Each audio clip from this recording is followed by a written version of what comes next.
Okay, friends, welcome back to Physical Geology 1403. This is going to be our Lab 5 training recording. I'm just recording this right now just once so that all of my students in all of my sections can benefit from it. I'm going to dump these over here. And then I'm actually going to put it right here. It's a big wide open space. Okay. So I'm getting this out a few days before I thought that I would so that everyone has a little bit more time. Stealing my camera. Hey, right here. Come on. There we go. All right.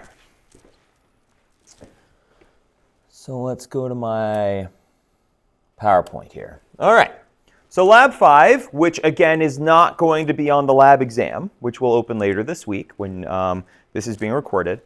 Lab 5 is all about reading maps. Okay, I'm going to teach you about a couple of different maps, but there's only going to be a few that you are actually going to interact with in this class, or in this lab. So in geology, and really any science that has to deal with spatial awareness or travel of any kind or anything like that, is going to be dealing with one kind of map or another. And we use a whole lot of different types of maps, okay? Satellite images can be used as a map. Excuse me.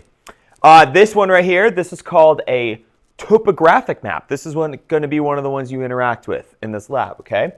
Each one of these wiggly lines, that's called a contour interval, and that represents a change in elevation. So we use a two-dimensional map and the contour lines it has to express something three-dimensional, like elevation. Okay? And then this is a geologic map. Geologic maps they tell you using different colors what different regions of your surface are covered in, like what kind of rock it is, how old that rock is, etc. Okay? So that's how you would read a geologic map. Those different colors represent different ages of rock, different types of rock. So here's a topographic map of our area. Here's Odessa down here, Midland up there. This marker doesn't mean anything, just when I used Google Maps to capture this image, that's just where I placed my marker in between so that I could zoom out from the place I wanted it to be. But when you look at this, notice, we do have those wiggly lines I mentioned earlier, these contour intervals. Okay, this one says 3,000. That means that everywhere along this line is 3,000 feet above sea level. Elevation is relation to sea level. Okay? Elevation is relation to sea level. So everywhere along this line is 3,000 feet above sea level. Okay, well, let's see, where's the number for this one? This one, 3,200. Everywhere along this wiggly line is 3,200 feet above sea level. What's the elevation change between this line and that line?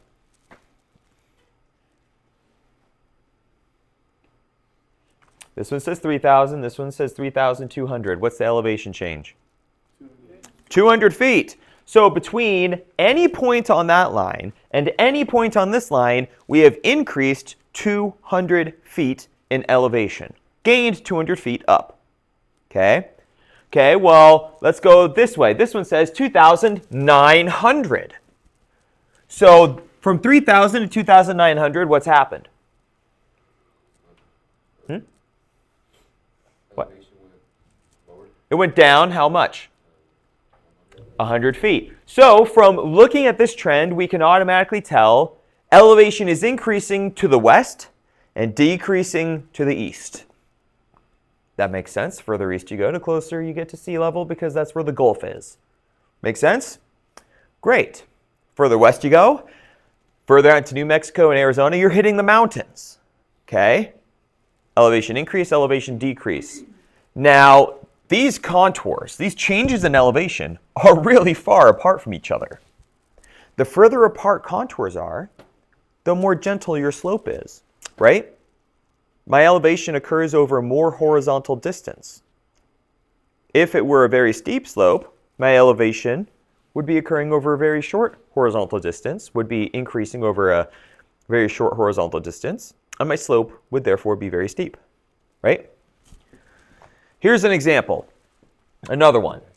In 1959, there was an earthquake out in Montana. That earthquake collapsed the side of a valley down into the valley, which blocked off a river. That river started flooding the valley as it built up and built up and built up. It made Earthquake Lake.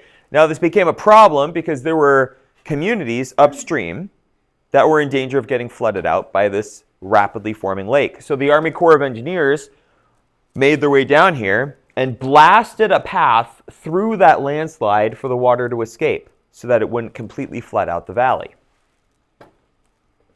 So here's Earthquake Lake today. Let's look at it on a topographic map. Here we have the steep sides of my valley. How do I know they're steep? Look how close all those contours are. Very, very close.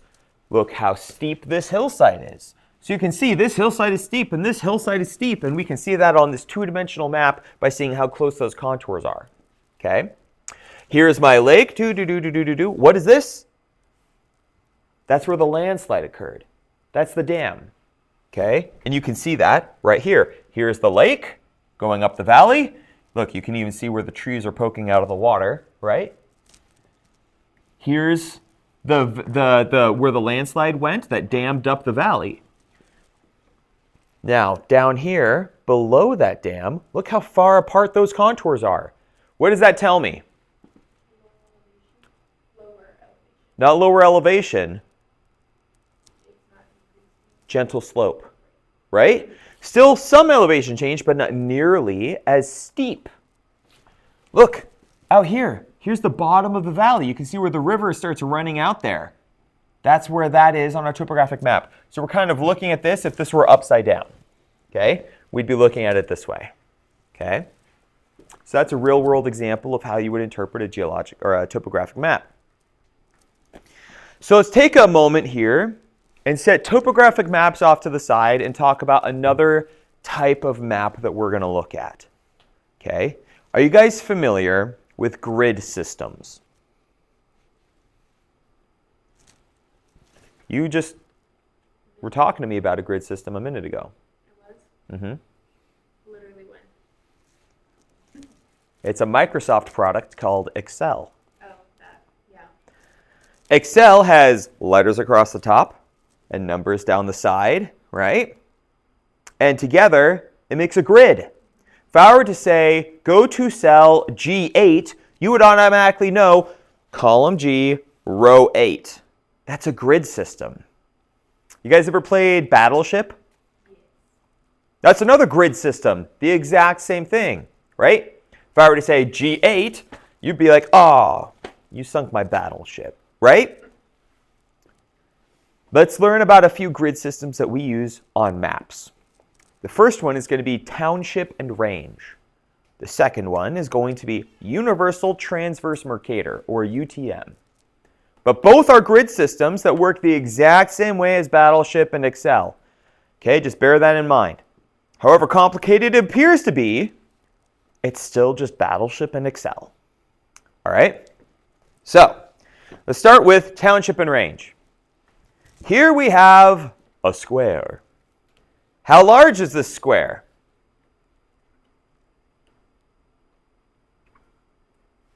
Well, you don't know? Okay. Well, somewhere in that square, shown by this black dot, are my car keys. I have lost my car keys. If I offered 100 points of extra credit to find my car keys, would you go to the square and find them? Lexi was ready to do anything for extra credit, it looks like. Okay. What's the problem with that proposal? Can you tell me where my car keys are in the square?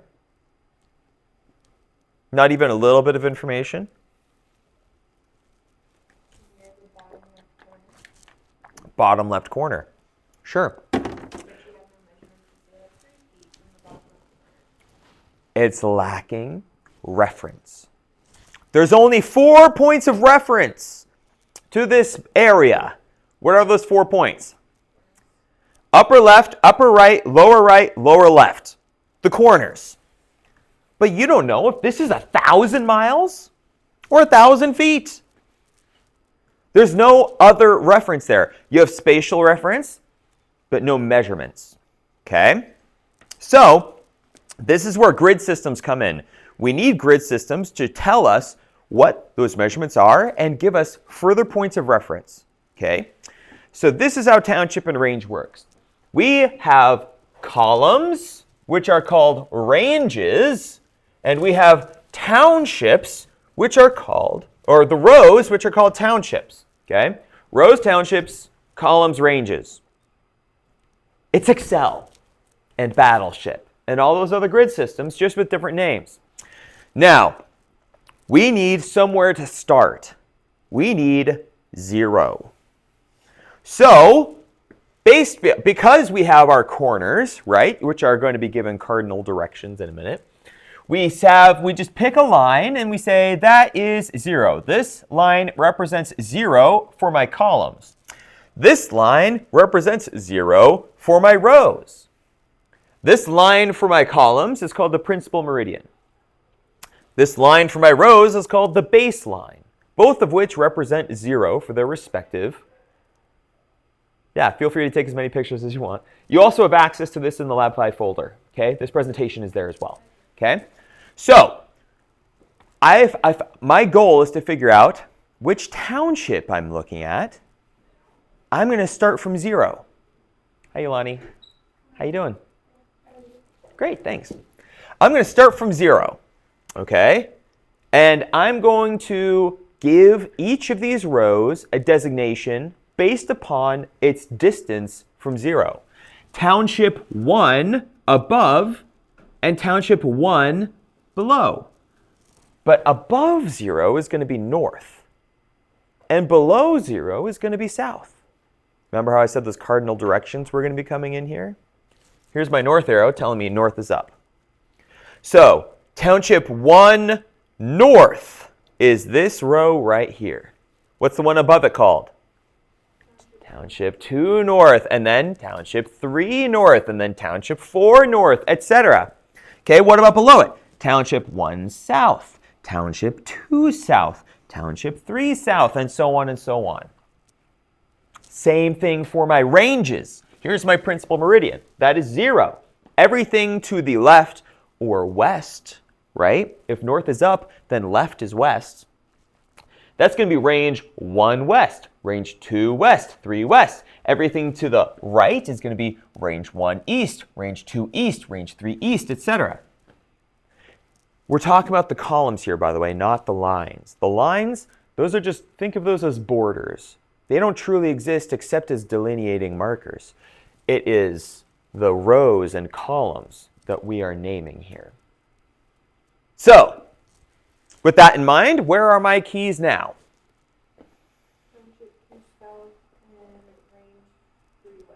Township 2 south, range 3 west. Do we agree? Yeah? Great. However, each one of these township and range columns and rows is 6 miles to a side. So we've gone from all of this area to a 6 mile by 6 mile square. Would you go look in a 36 square mile area for 100 points of extra credit to find my car keys? No? Ah, you're not desperate enough yet. $100? You would do that for $100? Man. Look for my car keys in a 36 square mile area. $100 and 100 points. Wow, we're haggling now. An AirTag, yeah, there you go. Okay, what about this? Let's take Township 2 South, Range 3 West and expand it outward. We're going to zoom in on it right now, okay? The next thing you see is going to be a zoomed in version of this square. This is Township 2 South, Range 3 West. This whole thing. I've zoomed in on it, and I've separated it into 36 boxes. Why 36 boxes? So each of these boxes must be 1 by 1. Yeah, a township and range square, like what we just looked at, is 36 square miles. So we're going to break each of those into sections, 36 of them, each of which is 1 square mile. Starting from over here and going this way and then zigzagging down like so. Why is it like this, you ask? Good question. It's not the easiest way. I mean, you would think the easiest way in the English language would be to do this, but no. Instead, they did it this way, and I can only presume it's because whoever came up with this system wanted the beginning and ending to be on the same side in a continuous line, okay? Where you're just like this, okay? So however the reasoning was, that's how the system is now. So each of these is 1 mile to a side, right?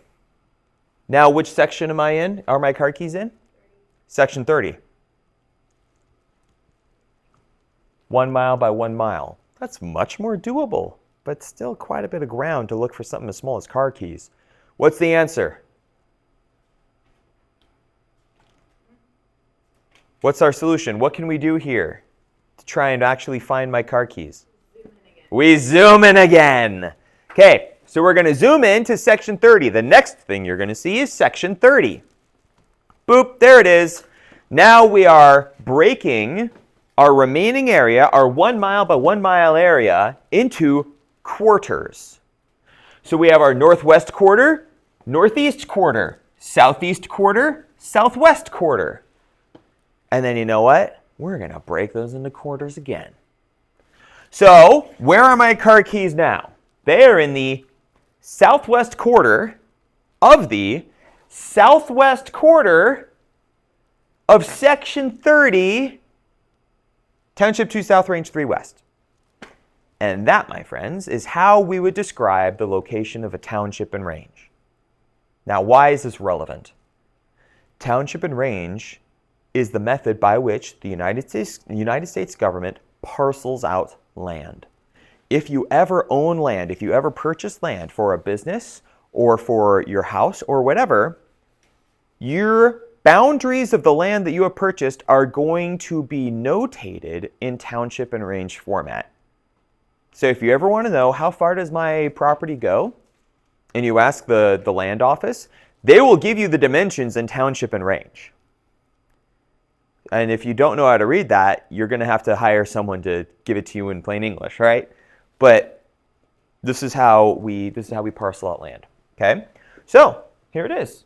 Township 2 South, Range 3 West, Section 30, Southwest Quarter. Except I read that to you backwards just now, because actually in Township and Range, you would do it smallest to biggest.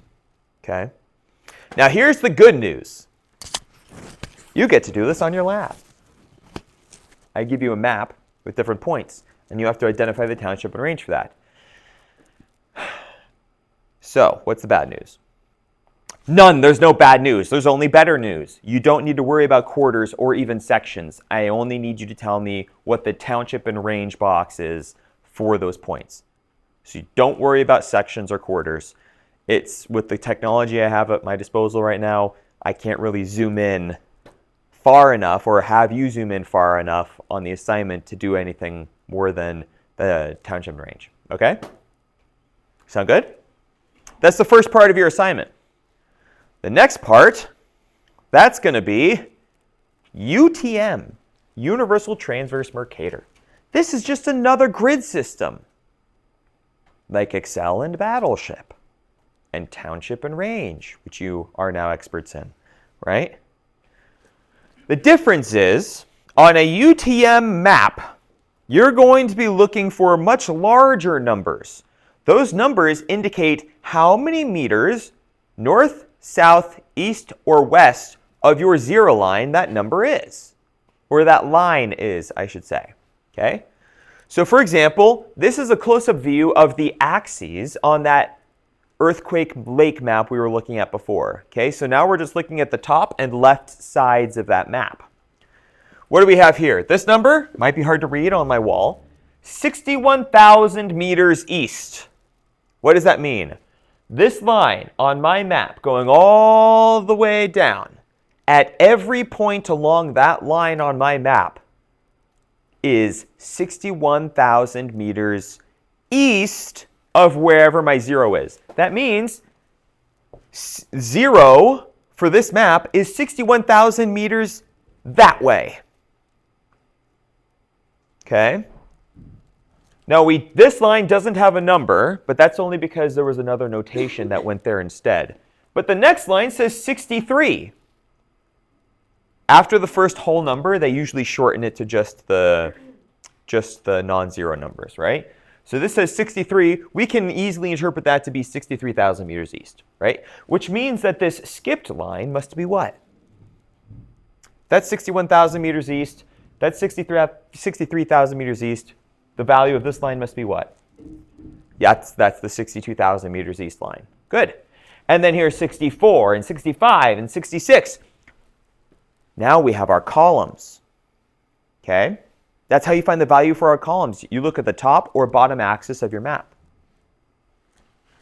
Okay, what about our rows? Look at the left or right side of your map and you're going to find that whole number. Okay, here it is. This line right here. 68,000 meters north. Now there isn't any number up here because there's lats and longs up there instead.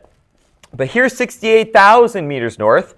Here's 67. Here's 66. So what must be the value of this line up here? 66, 67, 68. 69,000 meters north. What does that mean? 69,000 meters that way is the 0 line for my rows. This is UTM. Just like with every grid system, if I ask for the location of something, you give me two numbers, the column number and the row number. Okay? So we're going to return to grid systems. I'm going to go back to contours for a little bit. We're going to talk about topographic stuff, and then we're going to combine the two principles together. Okay? So elevation, again, is relation to sea level. I'm using those words very carefully. Notice I'm not saying that elevation is above sea level. Did that come from me? That was you. Okay. Elevation can be below sea level. It is relation to sea level. If I have values below sea level, what would they be? Sea level is commonly described as what elevation?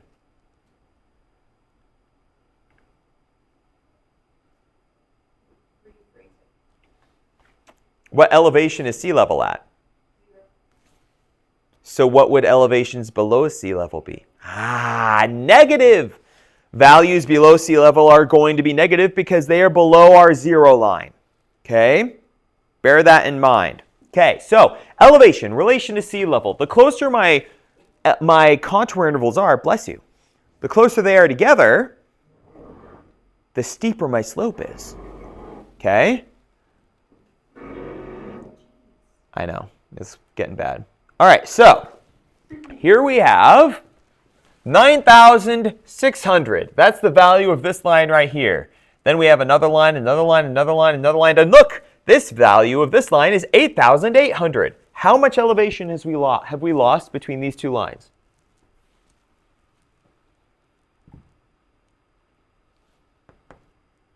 Between 9,600 and 8,800, what's the difference?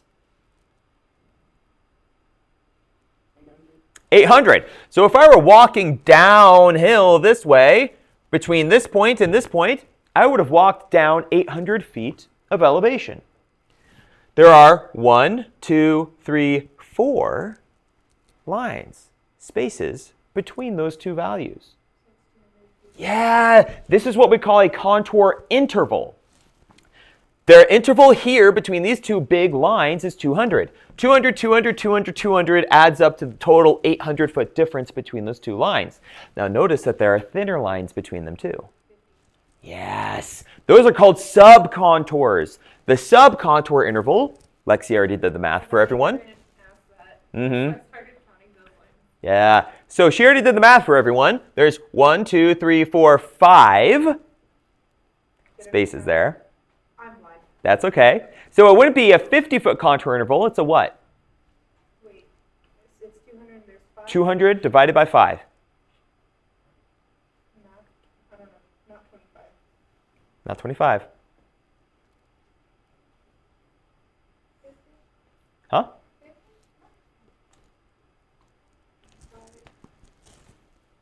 45? What's 20 divided by 5? Huh? 4. So what's 200 divided by 5? 40. There we go. Okay, so that's a, yes, you were. Okay, so that's a 40-foot subcontour interval. Okay, so if I said, what's the elevation right there? What would you do? Well, you would find the nearest line that has a number on it, figure out what my contour interval is, say, okay, so I lose 200 feet here, and then it's on the second subcontour, so that's another 80 feet. So what's 9,600 minus 280, and that gives me the elevation at this point that I'm at. This is how you read a topographic map. Okay? Tremendous tool. It takes a three-dimensional concept like elevation and expresses it on a two-dimensional plane, like a map. Very, very cool. Now, another thing to note is that on the maps that I will give you for this exercise, there will be water, ocean. In the United States, we use this silly little measurement system called the imperial system. Let's see, where is it? Inches. Silly little inches. Why do we use inches and feet and miles? I don't know. Most of the rest of the world uses the metric system, which is the measurement of science. Okay? This is the metric system. Centimeters, meters, kilometers, grams, etc. Camera, stay with me now. Okay. In the ocean, it is considered international water, international space. And internationally, the metric system prevails, which means that if you are looking at values of depth on your map in the ocean, it's probably going to be expressed in meters. So there may be questions, there are, on your lab that ask you about values of elevation on land, which you should have in miles or feet, and values of elevation in the ocean, which you should have in meters.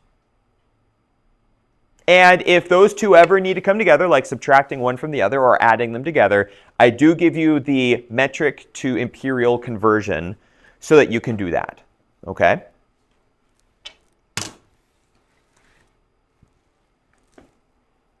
Oh, this is just talking about slope. So here I have a box right here at this slope. There are 19 total contours in there, right? Here I have the exact same box over here on this side, and there's only 10 total contours in there. The same box covers the same horizontal distance, but vertically speaking, there is far more elevation change in here. Why? Because within that same horizontal distance is nearly twice as many contours. The slope here is almost twice as steep as the slope here is. Okay? Here's another way of looking at that. On this side of my mountain, the steeper side here, or sorry, on this is the steeper side right here. On this steeper side, when you hit each of these different elevation things over a less of a horizontal distance, you can see the contours are closer right there. And then it's the same again right here, okay, where the steeper slope is. Out here, where you have a more gentle slope, you have more distance between your contours. Water, like rivers and streams, will actually appear in the contours. Because they are weathering and eroding material away, they are reducing the elevation in that area. It's carrying material away, and so the elevation of that zone where it's running through is always dropping. This shows up on topographic maps as this sort of V shape.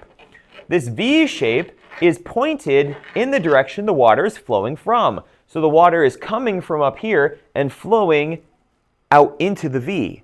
the open end of the V. Okay? So now let's put all these things together. If this is an example of the sort of question I will be asking on the lab. In what location, using UTM coordinates, does Dead Man Creek start? Well, the first thing I need to do is figure out where the heck Dead Man Creek is. So let's see, where is it? Aha! It literally says Dead Man Creek right there. Fantastic. How do I know where it starts? I need to follow the direction it came from. How do I know what direction it came from? Follow the V's. Okay? So V's, my topographic lines are all V-shaping this way. My contours are all V-ing this way. And what? No more V's. It stops. This is the first evidence of V's. And they also make it a little more convenient because wherever waterways start, like rivers and streams, they will dot the blue river or stream designation line. Okay? So here it's dotted blue, and that's where my V's stop. Right up there. So clearly, this is the area where Dead Man Creek begins. So now how do I figure out how to express that to my instructor using UTM coordinates? Grid system, remember? Look at the top and sides. Here's my 61,000 meters east line. Here's my 62,000 meters east line. Here's my 63,000 meters east line. In which one does it reside? Which column?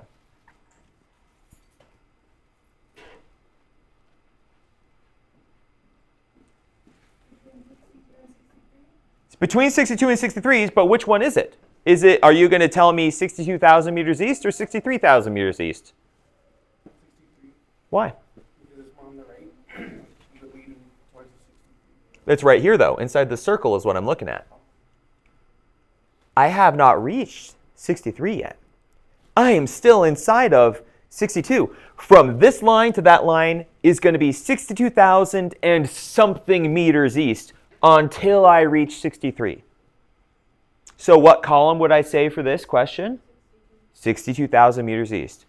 You don't need to look at that and be like, oh, it looks like it's about 3/4 of the way, 62,750 meters. Don't give me that. Just tell me 62,000 meters east. Don't nitpick it. Don't estimate. I just need to know the column and the row. Okay? So that's my column. It is in column 62,000 meters east. Great. What row is it in? Here's 66. Here's 67. Here's 68. There's 69. It is in row 68,000 meters north. So what are the two numbers? To answer this question, what are the two numbers you would need to give me? 62,000 meters east and 68,000 meters north. Grid system, just like Battleship and Excel. Okay? Make sense?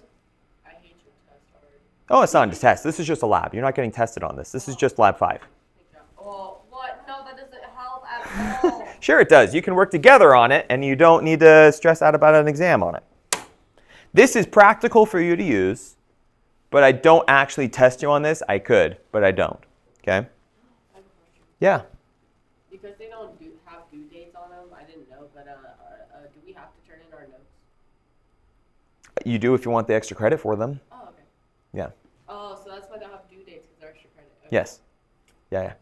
Now, they don't have to be in by the due date. The due dates are there to remind you to do it, hopefully, before the end of the term. Oh, yeah. Because the last thing you want to do is be trying to take your final exam, think to yourself, I have 13 batches of notes to upload before the end of the class. Does it have to be handwritten, or can it be? No, it can be online. What matters to me is that your notes are legible, which means I have to be able to read them when I check them, and that they have to be your work, not mine. That means you can't just download my PowerPoint, scribble some stuff on top of my PowerPoint, and upload it as your notes. It has to be 100% your work, not my PowerPoints. Okay? So we can't take the notes from your PowerPoints, or we can't? You can copy as many things from my PowerPoints as you want, but it cannot physically be my PowerPoints. Oh, okay. Turn in your PowerPoint. You can't turn in my PowerPoints as your work. It's mine. Okay. I Okay. just wanted to make sure. Okay. All right, so here are the maps that you're going to be doing this exercise with. We have Monterey, California, and Hoquiam, Washington. And I have physical copies for those of you that are here in person. Now, here's the thing. For my online students, I have uploaded to Blackboard HD quality scans of these maps. They are large files. because I wanted them high quality enough that you could zoom in as far as you needed to see the numbers and names, okay? And not get too pixelated. There's still a little bit of pixelation when you go in really far, but they're scans of maps that were made in the 70s, so what are you going to do about it, right? But yeah, that means that I need you to download the files, not just view them in Blackboard. You will not get the sort of quality you need. Download them, and depending on the quality of your internet connection, it might take a minute. Okay? It might take a few minutes to actually download the files, but you do need to download them to complete this to the best of your ability. For those of you here in person, you can feel free to do this individually or in groups and pick the map that you want to work with. Any questions before I end this recording and we get started? No? Chloe, can you think of any other information I need to share with them about this? No? When you took this lab online, what was the hardest part? I think I just didn't understand the instructions. I thought this was a really easy lab. Okay, thank you. That's generally the feedback I get. People are confused at first, and then once they understand what I'm asking for, they're like, oh, this is like the easiest lab. It's pretty straightforward, right? It's grid systems. It's Battleship. You're playing Battleship, all right? I love playing Battleship. It's exactly this. It's a grid system just like Battleship. And then the contours, it's literally just looking for the numbers on the lines and then reading up or down depending on where your slope is going, okay? Oh, here's a little tip I will say. If I ask for something like like an elevation point, like if I'm saying, what's the highest peak or something, or if you're looking for the highest elevation in an area, in a given area, these maps will often have black elevation point numbers associated with peaks. So if there's a peak on the Monterey map that's the highest one in the area, there will be a little black number there that says so, what its actual elevation is. So you can count up to that, or you can look for those black numbers instead. That's just a little tip. Speaking of that, Yeah. I know you already explained it, but the sea level being negative. Yes. is very- Yeah. So good point. I already addressed that, but let me talk about something else. There is a question on your lab that asks you to find the highest point and the lowest point, and then what the elevation difference is. Well, what if your highest elevation is above sea level and your lowest elevation is below sea level, right? So here's sea level. Here's my high point. There's my low point. Let's say this has a value of 100 feet above sea level, and this has a value of 100 feet below sea level. Except guess what? This is below 0 because here's 0, so that's a negative, right? The word difference in math means what? Subtraction, exactly. So if I said, what's the difference between 100 and negative 100? I would write that how? 100 minus a minus 100. What happens here? The two negatives cancel out, and what that actually becomes is 100 plus 100. So what's the difference between 100 feet above sea level and 100 feet below sea level? 200 feet. Following that? Okay.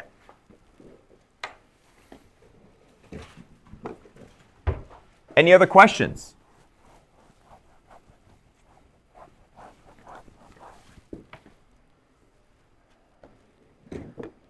All right. Well, I'm going to end this recording. If any of my online students have any questions about this lab, feel free to reach out to me over email, and I'll get back to you as soon as I can.